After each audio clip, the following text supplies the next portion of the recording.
Hi. 30 വയസ്സിനോടടുത്ത് പ്രായമുള്ള, പ്രത്യേകിച്ച് ജോലിയൊന്നും ഇല്ലാത്ത, വീട്ടിൽ തന്നെ കുത്തിയിരിക്കുന്ന, ഉച്ചവരെ കിടന്നുറങ്ങുന്ന, പ്രത്യേകിച്ച് ഒരു ഗോളോ അങ്ങനെ ഒന്നും ഇല്ലാത്ത, മോട്ടിവേറ്റഡ് അല്ലാത്ത, ഡിപ്രഷൻ അടിച്ച് പണ്ടാരടങ്ങിയിരിക്കുന്ന ആൾക്കാരെ കാണാൻ വേണ്ടി പറ്റിയ ഒരു കിടിലൻ ചൈനീസ് മോട്ടിവേഷൻ പടം പരിചയപ്പെടുത്തി തരാം. YOLO, directed by ജിയാലിങ്.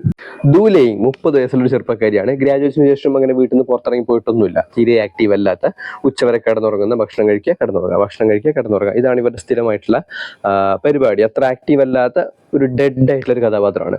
അപ്പോൾ വീട്ടിലെ ചില പ്രത്യേക സാഹചര്യങ്ങൾ കൊണ്ട് ഇവർക്ക് ഒരു ദിവസം വീട് വിട്ട് വേറൊരു സ്ഥലത്ത് പോയി താമസിക്കേണ്ടി വരുന്നു. അതായത് വീട്ടിൽ നിന്ന് ചില പ്രശ്നങ്ങളൊക്കെ ഉണ്ടായിട്ട്, കസിൻ സിസ്റ്ററുമായിട്ട് ചില പ്രശ്നങ്ങളൊക്കെ ഉണ്ടായിട്ട് ഇവർ വേറൊരു വീട്ടിൽ പോയിട്ട് താമസിക്കും. വാടകയ്ക്ക് ഒരു വീടൊക്കെ എടുത്തിട്ട് താമസിക്കും. എന്നിട്ട് ഇവർ ഒരു റെസ്റ്റോറൻറ്റിൽ വെയിട്രസ് ആയിട്ട് ജോലി നോക്കും. അങ്ങനെ ജോലി ജോലി ചെയ്യുന്ന സാഹചര്യത്തിൽ അതിൻ്റെ തൊട്ടടുത്ത് തന്നെ ഉള്ള ഒരു ബോക്സിംഗ് ക്ലബ് ഉണ്ട്. കുട്ടികളൊക്കെ ബോക്സിംഗ് ഒക്കെ പഠിപ്പിക്കുന്ന ഒരു അക്കാഡമി ഉണ്ടാവും. അവിടെയുള്ള ഒരു ട്രെയിനർ ഉണ്ട്, ഹാവോ. ഈ ഹാവോയുമായിട്ട് പരിചയപ്പെടും. അങ്ങനെ ഹാവോയുമായിട്ടുള്ള ഈ ഫ്രണ്ട്ഷിപ്പിനിടയിൽ ഇവർക്ക് ബോക്സിംഗ് പഠിച്ചാൽ കൊള്ളാം അങ്ങനെ ഒരു ആഗ്രഹം കയറി വരും.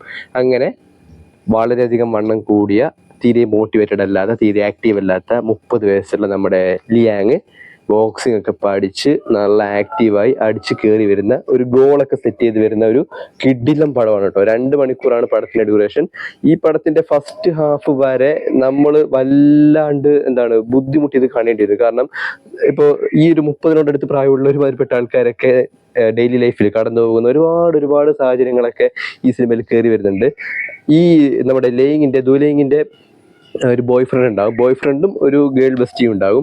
ഈ ബോയ് ഫ്രണ്ട് ഇവരെ പരിചയത്ത് പോവുകയൊക്കെ ചെയ്യും കേട്ടോ. അങ്ങനെ ഒരു സിറ്റുവേഷനൊക്കെ സിനിമയിൽ കയറി വരുന്നുണ്ട്. പിന്നെ ഓരോന്നും ഈ ജോലി തേടി പോകുന്ന കാര്യങ്ങൾ, ആ ജോലി സ്ഥലത്തുണ്ടാകുന്ന ചില പ്രശ്നങ്ങൾ, ഇതൊക്കെ നമുക്ക് ഈ ഒരു ഏജ് ഗ്രൂപ്പിലുള്ള ആൾക്കാർക്ക് റിലേറ്റ് ചെയ്യാൻ വേണ്ടി പറ്റുന്ന ഒരുപാട് സാഹചര്യങ്ങളാണ് ഫസ്റ്റ് ഹാഫ് വരെ ഉള്ളത്.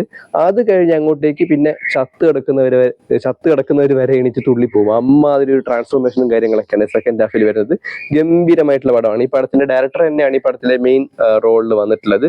സൂപ്പർ ആയിട്ടുള്ള പടം കേട്ടോ. കണ്ടു കഴിഞ്ഞാൽ നമുക്ക് ഇവൻ കൊള്ളാം, 2 മണിക്കൂർ നമ്മൾ ഇൻവെസ്റ്റ് ചെയ്തത് വെറുതെ ആയില്ല, അങ്ങനെ ഒരു തോന്നൽ നമുക്ക് ഉണ്ടാകും. ഗംഭീരമായിട്ടുള്ള പടമാണ്. 2024 പടം റിലീസായത്. എനിക്ക് തോന്നുന്നു നെറ്റ്ഫ്ലിക്സിലോ മറ്റോ പടം ഉണ്ടെന്ന് തോന്നും. ടെലഗ്രാമിലും പടമുണ്ട്, ടെലഗ്രാമിലും കാണാം.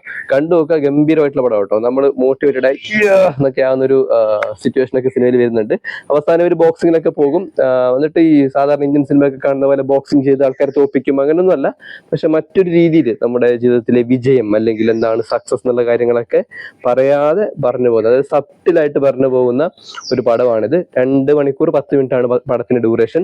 കണ്ടു നോക്കാം, ഗംഭീര പടം യോലോ.